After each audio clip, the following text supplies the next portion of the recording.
Et puis alors on arrive à la fin, donc là vous avez, alors là vous avez en fait un couloir pour descendre au niveau des escaliers et puis alors, il y a une flèche au sol. Bon, je l'ai pas mise là, mais il y a une petite flèche au sol et là, il y a, vous voyez, une petite flèche pour mettre 16. C'est la salle numéro 16 et moi, c'est pareil, la première fois, je l'ai pas vue. Donc je suis descendu par l'escalier.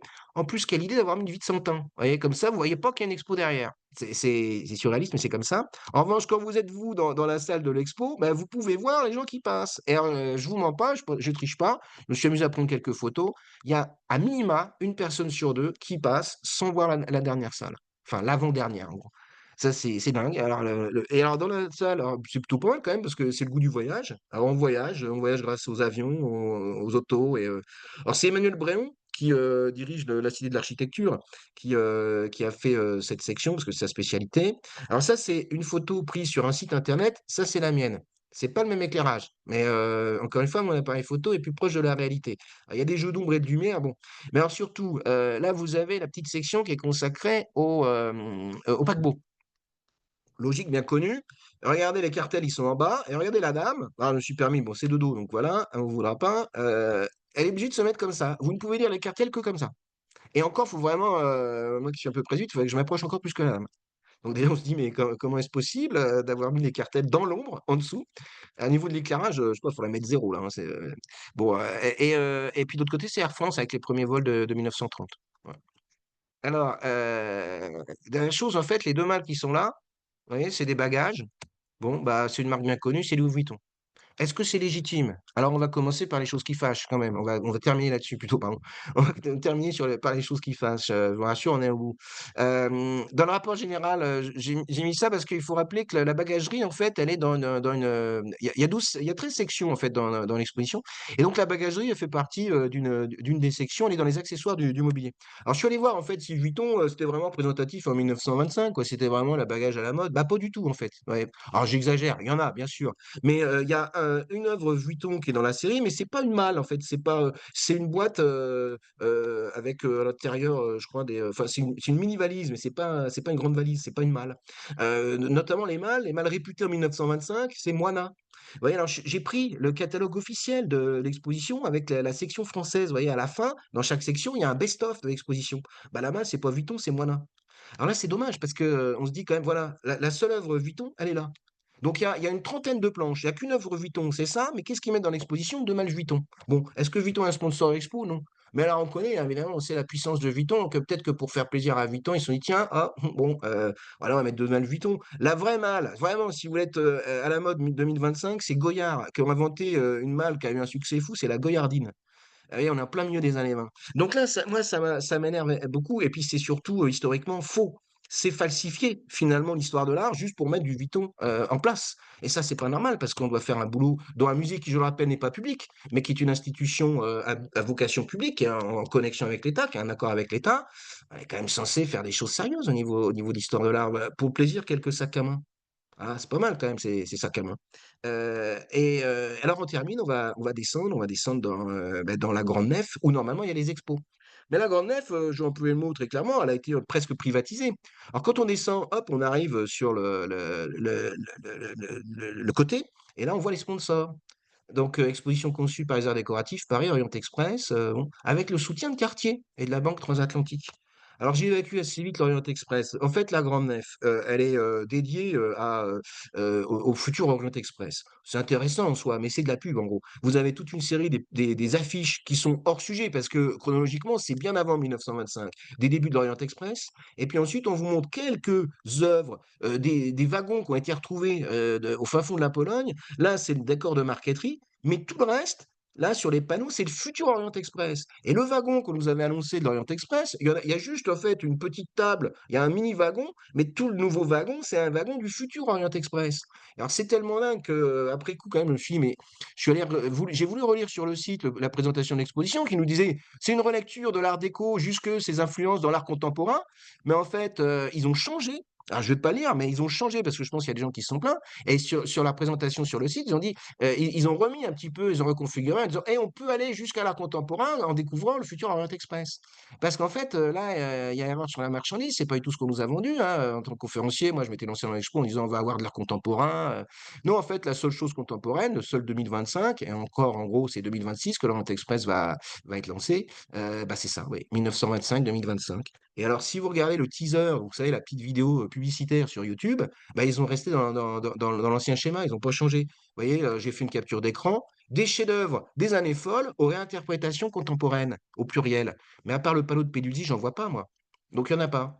Alors, ça induit ensuite quelque chose de très pénible, c'est que l'Orient Express a exigé, je pense, hein, de fermer tout ça pour avoir un grand showroom. Et du coup, toutes les salles d'exposition traditionnelles, les salles latérales, sont fermées. On ne peut pas y passer. J'ai demandé à une dame qui était dans l'exposition, c'est en restauration, tout ça. Non, non, c'est obligatoire parce qu'il faut une sortie de secours de chaque côté. Donc, on est condamné à aller en haut, à avoir un accumulement d'œuvres, tout simplement. Ouais, j'ai pris une photo sur le côté là. Elles sont là, les salles, hein. Elles sont là, c'est juste l'évacuation de secours.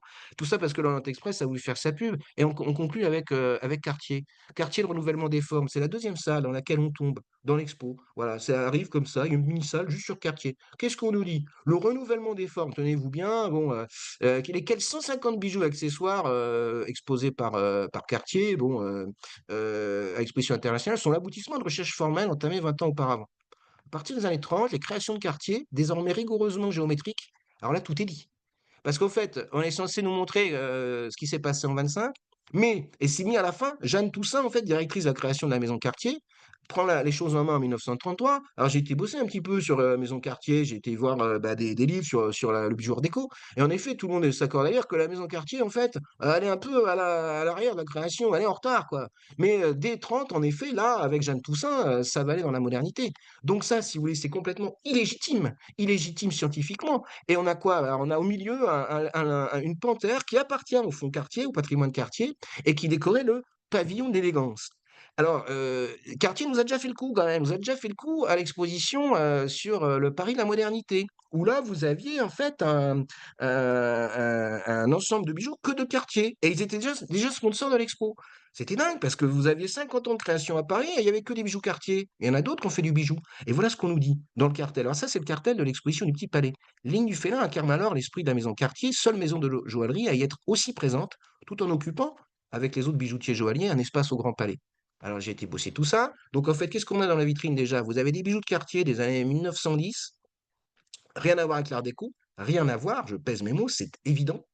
Donc c'est scandaleux que ça soit là, en fait, parce que on nous montre du Cartier de 1910, je vois pas le rapport avec l'art déco. Donc c'est là. Et puis ensuite, alors je suis allé regarder quand même les récompenses. Bah, Cartier n'y est pas, mais alors attention, il n'y est pas parce que Cartier est dans les membres du jury.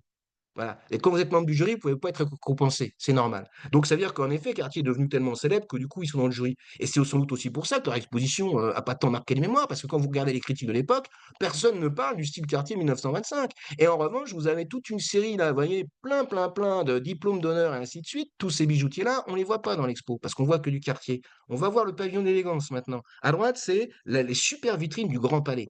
Cartier était présent là comme tous les autres. Boucheron, Van Cleef et Arpels, Van Cleef et Arpels vont être récompensés. Ils ont un bijou dans l'expo, je crois. Un bijou. À gauche, vous avez le pavillon d'élégance. Ah, le pavillon d'élégance, superbe. Entrée, on rentre à l'intérieur du pavillon d'élégance. Voilà. Là, il y a du Jeanne Lanvin, il y a du Vort, célèbre haut couturier hein, qui a eu une belle expo à Paris. Et puis là, au centre, eh bien, c'est les vitrines Cartier. Mais c'est presque anodin, honnêtement. C'est deux petites vitrines qui sont en plein milieu. Vous voyez, c'est juste là. Alors, il y a les dessins de la vitrine.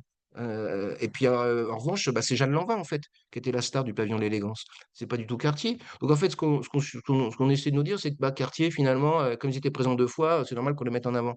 Mais quel scandale! Quel scandale! Et c'est pas fini, encore deux, trois éléments quand même pour compléter tout ça. Je suis allé voir quand même un catalogue prestigieux d'une exposition qui avait lieu où?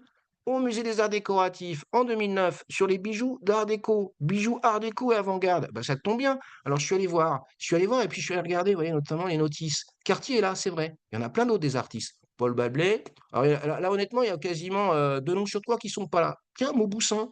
Bah, Mauboussin, c'est bizarre, ils sont pas dans l'expo. Je crois que j'en ai pas vu, honnêtement. Hein. Je pourrais vérifier, mais il y en a un, mais je crois qu'ils sont pas là. Ils sont pas là, Mauboussin. Et puis, alors, Jean Desprez, voilà. Alors, regardez, sur Cartier, il y a 4 pages.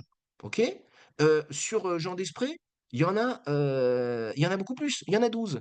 Donc ça veut bien dire qu'en fait Cartier, je dirais pas est anecdotique, mais Cartier ne fait que partie un peu du bijou art déco et que en fait ceux qui sont très bien représentés, c'est Raymond Templier, il a 18 pages en catalogue. Donc là en fait, on se dit: «Bah tiens, c'est bizarre, non, ça c'est pas ce que je vais montrer». Alors je vous montre très vite les images parce que là, j'ai beaucoup dépassé, mais on est vraiment, dans les ultimes, éléments. Je vous dis juste les noms des bijoutiers et je vous donnerai un lien pour aller consulter ce catalogue. Comme ça vous vous régalerez, vous regarderez les bijoux. Fouquet, Fouquet. Ici, c'est du, Pile. Ici, c'est Pinson. Non, Boucheron, pardon, Boucheron. Alors quand on regarde Boucheron, là, en effet, en 25, ils sont vraiment dans la modernité. Cartier. Ah! Alors on s'arrête juste, ils ont qu'une seule page. Regardez ce qui est sous les yeux. Ils exposent ça, Cartier en 1925. C'est un style indien, en fait. C'est du style indien, et donc c'est pas du tout moderne. Donc c'est fou la supercherie qu'ils ont montée par rapport à ça. C'est truqué, c'est de la fausse histoire de l'art. Edgar Brandt, magnifique. Alors je dis pas que c'est pas beau Cartier, mais enfin je veux dire, et puis, Templier.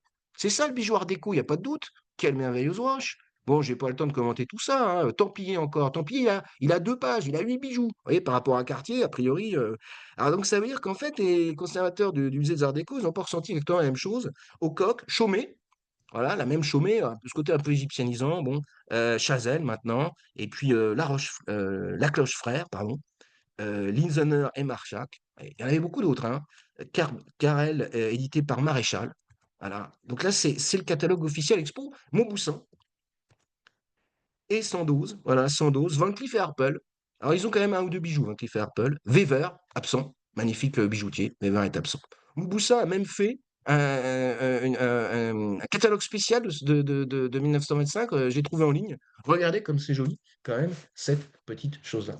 Et je termine avec la réponse que m'a faite le conservateur en charge des bijoux du musée des arts décoratifs. Il se trouve que par des élèves, bah, enfin, j'ai pu demander une connexion sur LinkedIn. Donc après, parce que vous savez, plein de réseaux comme ça, bon, moi, il y a plein de gens, mais on se connaît pas, mais c'est pas grave. Et donc, du coup, je lui ai demandé, moi, je me suis permis de lui écrire en disant, voilà. Et donc, bah, il m'a répondu, hein, donc je vais terminer avec ça. Donc, voilà, alors, ici, donc, Maupoussin, alors, il faut que je vous lise ce qu'il m'a dit, ce qu'il m'a répondu.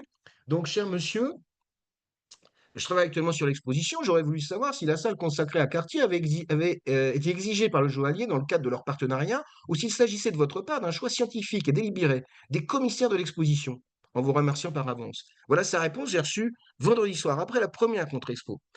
Cher monsieur, c'est avant tout un choix curatorial, donc de conservateur.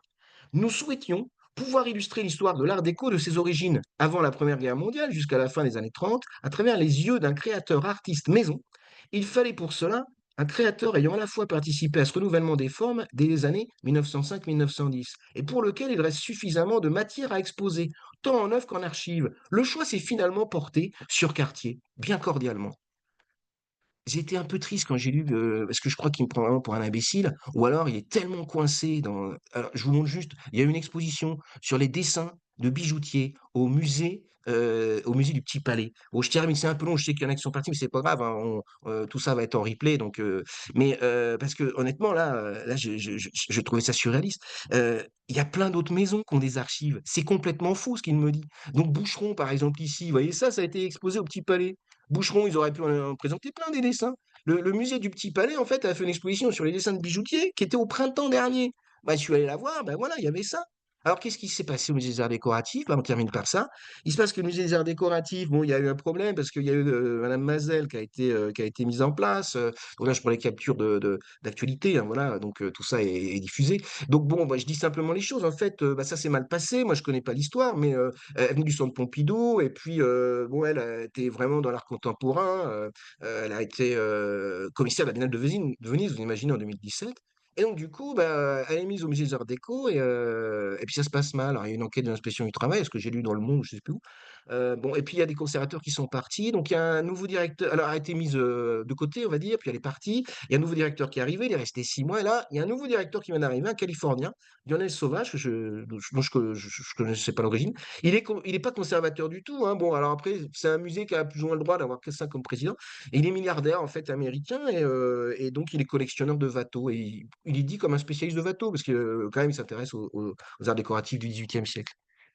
Bon, j'arrête là, mais en fait, c'est ce que je trouve, inimaginable, en fait, c'est que, bah, Cartier, et l'Orient Express, ont, entre guillemets «privatisé» une partie d'exposition et que les conservateurs me disent le contraire.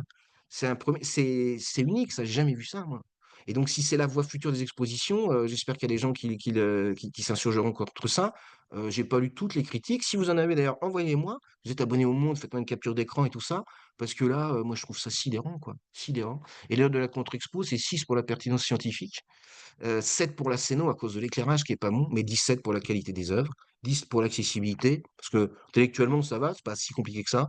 Les œuvres, c'est pas toujours facile d'y avoir accès, il y a des œuvres qui sont trop loin, ça fait une note globale de 10. Et le grand paradoxe, c'est que finalement, c'est une exposition qui, je crois, est une des plus catastrophiques que j'ai jamais vues à Paris, qui est l'une des plus contestables pour la raison que je viens d'évoquer, qui est scandaleuse à plus d'un titre. Et paradoxalement, c'est quand même une exposition qui est quand même enchanteresse quand on aime l'art déco. Il n'y a pas de doute là-dessus. Parce que c'est des beaux artistes, quoi, il y a pas de doute.